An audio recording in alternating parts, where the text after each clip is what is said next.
Hello everyone, this is Vishal Agnotri and welcome back to our YouTube channel Creative Wealth Management.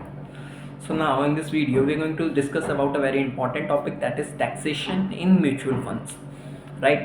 अब आप सबको पता है income tax जो है गवर्नमेंट का रेवेन्यू है और हमको ऑनेस्टली ये हमारी लाइबिलिटी है गवर्नमेंट को जो देनी चाहिए, राइट। सो फिर टैक्सेशन म्यूचुअल फंड्स में कैसे होता है, so this is what we are going to discuss in this video, right.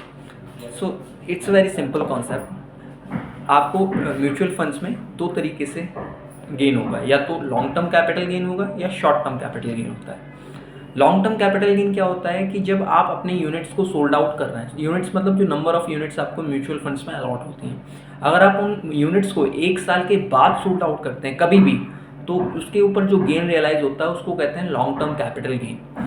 और इसकी जो टैक्सेबिलिटी होती है वो कुछ इस तरीके से होती है कि 1 लाख तक का आपका एग्जम्पशन होता है और 1 लाख के ऊपर जितना भी आपका गेन होगा उसके ऊपर आपको 10% के फ्लैट रेट से आपको गवर्नमेंट को टैक्स भी देना पड़ेगा।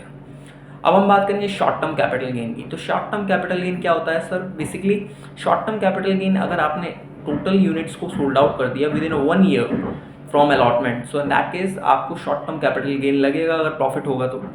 अब शॉर्ट टर्म कैपिटल गेन के केस में क्या करता है गवर्नमेंट, कहती है फ्लैट रेट से आपको 15% का हमको इनकम टैक्स देना रहेगा। 15% का बिल्कुल स्लैब रहता है, 15% का फ्लैट रेट से आपको गवर्नमेंट को टैक्स देना रहेगा अपने शॉर्ट टर्म कैपिटल गेन पे। So this is all about the taxation in mutual funds.